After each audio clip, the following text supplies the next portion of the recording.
Terus apa yang Jenderal lakukan untuk Kodam Masyarakat untuk mengurangi hal-hal tersebut? Karena banyak sekali beberapa kasus sebenarnya menjadi sorotan publik. Seperti apa Jenderal lakukan dengan bawahan di Kodam? Ya. Sebetulnya bukan TNI menjadi sorotan, itu hanya oknum saja. TNI itu besar, kita punya sekitar TNI saja hampir 700-an ribu lebih, Angkatan Darat hampir 260-an ribu ya, sekitar itu ya. Dan memang ada beberapa oknum yang dalam pelaksanaan tugasnya katakanlah ada permasalahan. Nah, tentunya kita semua sudah ada instruksi dari pimpinan, baik dari Panglima TNI maupun dari Bapak Kasat, untuk lebih banyak turun ke bawah. Kita banyak mengingatkan, menyiapkan mereka. Makanya Kodam 14 ini punya slogan 6K. Pertama ada karakter. Jadi sudah kita sampaikan bahwa apapun tugas yang dilakukan oleh prajurit Kodam 14 ini harus dilandasi dengan agama yang bagus, moral yang bagus, dan disiplin yang tinggi. Itu udah harga mati, nggak boleh. Dan yang kedua, kita kapabel, profesional. Artinya pelaksanaan tugas secara baik, kemudian hasilnya juga bisa dimanfaatkan. Jadi jangan sampai pelaksanaan tugas tapi hasilnya tidak bermanfaat atau bahkan merugikan orang lain, tidak boleh. Tentunya itu berpedoman kepada ada namanya 8 wajib TNI, Sabta Marga, dan semua prajurit. Kemudian yang ketiga adalah kontemporer. Kontemporer ini ada kaitan dengan teman wartawan bahwa kondisi teknologi yang ada harus dikelola dengan baik. Jangan digunakan sebagai ajang permusuhan, ajang menyampaikan berita hoax, dan harus kita manfaatkan untuk meningkatkan inovasi dan improvisasi dalam bertugas. Terus kompak yang keempat, ini yang penting. Ya tadi ditanyakan bahwa kompak itu kita harus semua dalam satu komando. Jadi untuk TNI di sini, alhamdulillah di Makassar ini baik darat, udara, laut, bahkan kepolisian kita satu komando. Kita kompak. Ada masalah-masalah kita bicarakan dan satu perintah. Jadi tidak ada yang di luar itu. Dan ini sudah kita sampaikan. Bahkan kita sudah kemarin melaksanakan beberapa kali pertemuan dengan jajaran pimpinan untuk ditindaklanjuti sampai dengan bawah. Insya Allah dengan adanya kita semakin banyak turun ke bawah, kita mendekat dengan anggota, itu hasil maksimal. Kemarin saya berikan contoh pada saat saya kunjungan ke Batalion 725. Saya tidak naik mobil, saya turun dari bandara, lari ke Batalion sama mereka.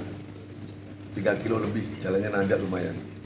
Kemudian makan, yang selama ini biasanya pimpinan, biasanya kita makan dipisahkan meja-meja bunyi, saya tidak. Saya makan di dapur dengan mereka, satu ompreng, sama dengan Prada. Prada kita lauknya sama, waktunya sama, jumlahnya banyak dia, malah saya sedikit. Kemudian di sana saya sama, apa yang dia lakukan saya lakukan. Karena saya ingin menunjukkan pada mereka, ini loh pimpinanmu, jadi tidak ada jarak yang terlalu jauh dengan mereka. Dan saya juga ingin menyentuh mereka secara hati.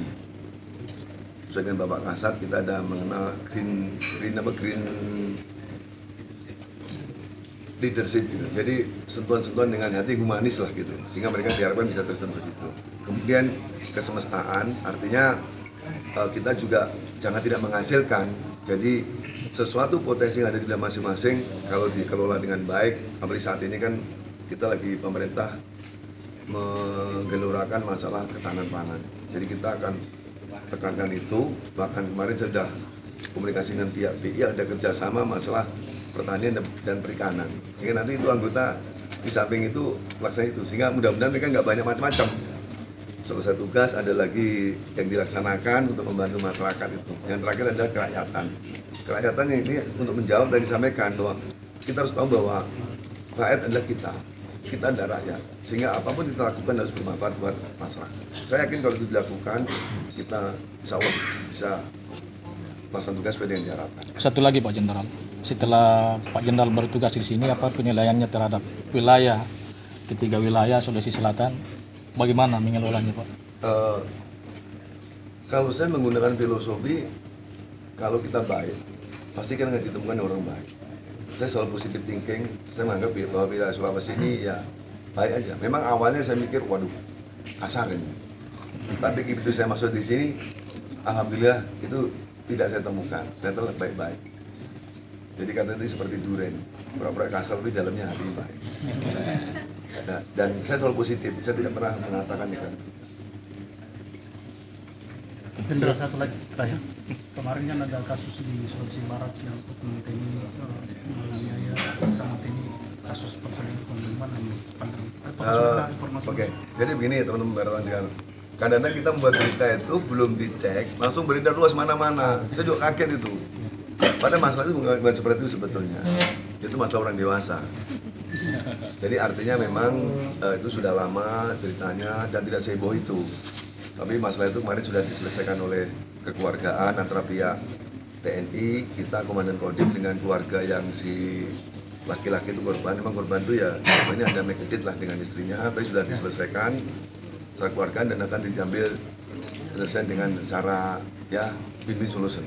Ini sudah selesai masalahnya. Infonya anggota juga itu. Ya anggota. Tapi sudah nggak ada masalah, sudah selesaikan. Hanya beritanya terlalu besar. Ya.